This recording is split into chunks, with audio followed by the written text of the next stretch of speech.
going nowhere. The sun was scattering diamonds across the ocean as I drove towards the deserts of the east.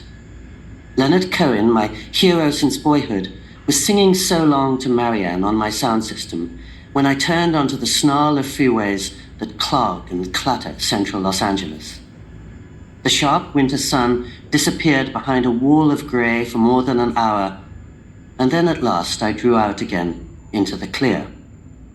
Turning off the freeway, I followed a riddle of side streets onto a narrower road, all but empty, that snaked up into the high, dark San Gabriel Mountains.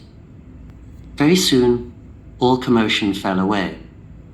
Los Angeles simplified itself into a silhouette of peaks in the distance. High up, signs prohibiting the throwing of snowballs now appeared along the road. I came to a cluster of rough cabins scattered across a hillside. A small man in his 60s, stooped and shaven-headed, stood waiting for me in a rough parking lot. As soon as I got out of my car, he offered a deep ceremonial bow, though we'd never met before, and insisted on carrying my things into the cabin where I was to stay for the next many days.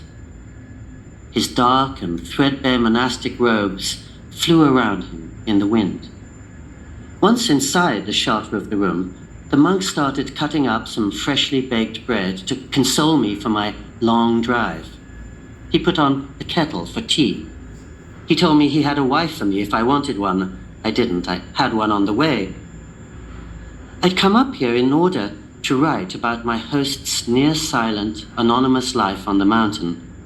But for the moment, I lost all sense of where I was. I could hardly believe that this rabbinical-seeming gentleman in wire-rimmed glasses and wool cap was in truth the singer and poet who'd been renowned for 30 years as an international heartthrob, a constant traveler, and an Armani-clad man of the world. Leonard Cohen had come to this old-world redoubt to make a life, an art, out of stillness. And he was working on simplifying himself as fiercely as he might on the verses of one of his songs, which he spends more than 10 years polishing to perfection.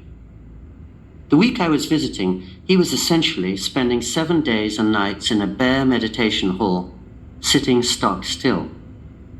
His name in the monastery, Jikan, referred to the silence between two thoughts.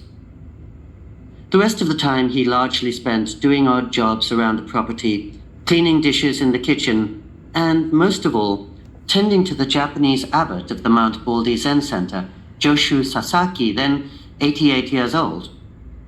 Cohen ended up sitting still with his elderly friend for more than 40 years.